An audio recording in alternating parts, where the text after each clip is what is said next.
Hello guys, welcome back to my YouTube channel Mr Prince. അപ്പോൾ ഇന്നത്തെ വീഡിയോയിൽ നമ്മൾ നോക്കാൻ പോകുന്നത് നമ്മുടെ ഫൈനൽ വാർ ആകുമ്പോഴേക്കും നമ്മുടെ നേവിയുടെ സൈഡിൽ നിന്നുള്ള എത്ര ക്യാരക്ടേഴ്സ് നമ്മുടെ ലൂഫിയുടെ സൈഡിൽ നിന്ന് ഫൈറ്റ് ചെയ്യാൻ പോകുന്നതെന്നാണ്. അപ്പോൾ അത് ആരൊക്കെയാണെന്ന് അറിയാൻ താല്പര്യമുള്ളവർ വീഡിയോ മുഴുവനായിട്ട് കാണുക. അതുപോലെ നമ്മുടെ ചാനൽ ആദ്യമായിട്ട് കാണുന്ന കൂട്ടുകാരുണ്ടെങ്കിൽ നമ്മുടെ ചാനൽ തീർച്ചയായിട്ടും സബ്സ്ക്രൈബ് ചെയ്യുക. നിങ്ങൾ പലരും സബ്സ്ക്രൈബ് ചെയ്യാതെ പോകാറുണ്ട്. നിങ്ങൾ സബ്സ്ക്രൈബ് ചെയ്യുകയാണെങ്കിൽ നമുക്ക് പെട്ടെന്ന് തന്നെ 6K അടിക്കാൻ പറ്റുന്നതായിരിക്കും. അതുകൊണ്ട് തീർച്ചയായിട്ടും എല്ലാവരും സബ്സ്ക്രൈബ് ചെയ്യുക, എന്നിട്ട് മാത്രം വീഡിയോ കാണുക. അപ്പോൾ ഞാനധികം പറഞ്ഞു വെറുപ്പിക്കുന്നില്ല, നമുക്ക് നേരിട്ട് വീഡിയോയിലേക്ക് പോയേക്കാം. ഇതിന് നമുക്ക് സംശയമൊന്നും വേണ്ട, നമ്മുടെ കോബി തീർച്ചയായിട്ടും നമ്മുടെ ലൂഫിയുടെ സൈഡിലേക്ക് വരുന്നതായിരിക്കും നമ്മുടെ ഫൈനൽ വാറാകുന്ന സമയത്ത്. കാരണം നമുക്കറിയാം നമ്മുടെ ലൂഫിയുടെ ഏറ്റവും ബെസ്റ്റ് ഫ്രണ്ടാണ് നമ്മുടെ കോബി. അതുകൊണ്ട് തന്നെ കോബി തീർച്ചയായിട്ടും ഫൈനൽ വാറിൻ്റെ ടൈമിൽ നമ്മുടെ ലൂഫിയുടെ കൂടെ നിൽക്കുന്ന കാര്യത്തിൽ സംശയമൊന്നും വേണ്ട. അപ്പോൾ അതിനെക്കുറിച്ച് ഞാൻ അധികം പറയേണ്ട ആവശ്യമില്ല. പിന്നെ നമ്മുടെ ലൂഫിയുടെ സൈഡിലേക്ക് വരാൻ ചാൻസ് ഉള്ള ഒരു അഡ്മിറലാണ് നമ്മുടെ ഫൂച്ചിഡോറ.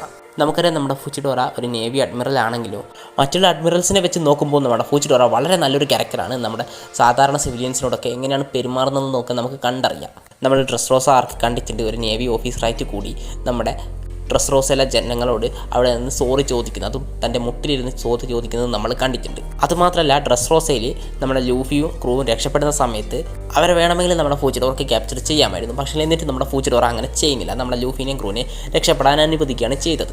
അതിലൂടെ തന്നെ നമുക്ക് മനസ്സിലാക്കാൻ നമ്മുടെ ഫൂച്ചിഡോറ അത്രമാത്രം ഒരു മോശം ക്യാരക്ടറൊന്നല്ല. നമ്മുടെ നേവിയുടെ സൈഡിലുള്ളതിൽ വെച്ച് ഏറ്റവും നല്ല ക്യാരക്ടേഴ്സിലൊരാണ് നമ്മുടെ ഫൂച്ചിഡോറ. അതുകൊണ്ട് തന്നെ ഫൂച്ചിഡോറ നമ്മുടെ ലൂഫിയുടെ സൈഡിലേക്ക് വരുന്നുള്ള കാര്യത്തിൽ സംശയമൊന്നും വേണ്ട. അതുപോലെ തന്നെ ലൂഫിയുടെ സൈഡിലേക്ക് വരാൻ ചാൻസ് ഉള്ള ഒരു ക്യാരക്ടറാണ് നമ്മുടെ കീസർ. നമുക്കറിയാം നമ്മുടെ ഇപ്പോൾ എഗഡ് ഹാർക്കിൽ നമുക്കറിയാം നമ്മുടെ ലൂഫിക്ക് ആ ഫുഡ് കൊടുത്തത് നമ്മുടെ കീസരുമാണ്.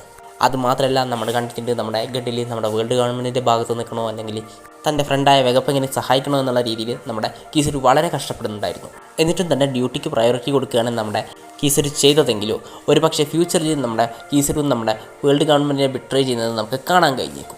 അങ്ങനെ നമ്മുടെ കീസരു വേൾഡ് ഗവൺമെൻറ്റിന് ബിട്രേ ചെയ്യുകയാണെങ്കിൽ നമ്മുടെ കീസരു തീർച്ചയായിട്ടും നമ്മുടെ ലൂഫിയുടെ സൈഡിലേക്ക് വരും. അല്ലെങ്കിൽ ഫൈനൽ വാറിൽ നമ്മുടെ ലൂഫിയുടെ സൈഡിൽ നിന്ന് ഫൈറ്റ് ചെയ്യുന്നതായിരിക്കും. പിന്നെ നമ്മുടെ ലൂഫിയുടെ സൈഡിൽ നിന്ന് ഫൈറ്റ് ചെയ്യാൻ ചാൻസുള്ള മെറീൻസ് ആർക്കാണെന്ന് നോക്കിയാൽ ഒന്ന് നമ്മുടെ സ്വാഡ് മെമ്പേഴ്സ് എല്ലാവരും തന്നെ നമ്മുടെ ലൂഫിയുടെ സൈഡിൽ നിന്ന് ഫൈറ്റ് ചെയ്യുന്നുള്ള കാര്യത്തിൽ സംശയമൊന്നും വേണ്ട. അതുപോലെ തന്നെ നമ്മുടെ സ്മോക്കർ, ടിഷിക്കി ഇവരും നമ്മുടെ ലൂഫിയുടെ സൈഡിൽ നിന്ന് ഫൈറ്റ് ചെയ്യുന്നതായിരിക്കും. ഒരു പക്ഷേ നമുക്ക് നമ്മുടെ ഫൈനൽ വാറിൽ നമ്മുടെ ഗാർപ്പിനെയും അതുപോലെ തന്നെ സെങ്കോക്കുനെയും ഒരു തവണ കൂടെ ഒരുമിച്ച് ഫൈറ്റ് ചെയ്യുന്നത് നമുക്ക് കാണാൻ കഴിഞ്ഞേക്കും. അതും അവരും നമ്മുടെ ലൂഫിയുടെ സൈഡിലായിരിക്കും ഉണ്ടാകാൻ പോകുന്നത്. പിന്നെ ഇതിൽ നമുക്ക് എടുത്തു പറയാൻ പറ്റാത്തൊരു ക്യാരക്ടറുണ്ട് നമ്മുടെ കൂസാൻ. ഒരു നേവി ഓഫീസറായിരുന്നു, ഇപ്പം നമ്മുടെ ബ്ലാക്ക് ബെൽറ്റ് പാരൻസിലെ മെമ്പറാണ്. ഒരു പക്ഷേ നമ്മുടെ കൂസാനും നമ്മുടെ ലൂഫിയുടെ ഭാഗത്ത് നിന്നായിരിക്കും ഫൈനൽ വാർ ഫൈറ്റ് ചെയ്യാൻ പോകുന്നത്. ഇത് എത്ര ഉറപ്പിക്കാൻ പറ്റില്ലെങ്കിലും ഒരു പക്ഷേ നമ്മുടെ കൂസാനും നമ്മുടെ ലൂഫിയുടെ സൈഡിൽ നിന്ന് ഫൈറ്റ് ചെയ്തേക്കാം. അപ്പോൾ ഇത്രയും മെറീൻസാണ് നമ്മുടെ ലൂഫിയുടെ സൈഡിൽ നിന്ന് ഫൈറ്റ് ചെയ്യാൻ ചാൻസ് ഉണ്ടെന്ന് എനിക്ക് തോന്നുന്നത്.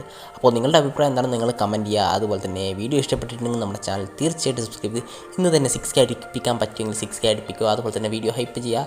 അപ്പോൾ ഇന്നത്തെ വീഡിയോ ഇത്ര മാത്രമേ ഉള്ളൂ. മറ്റൊരു വീഡിയോ കാണുന്നതിൽ ബൈ ബൈ.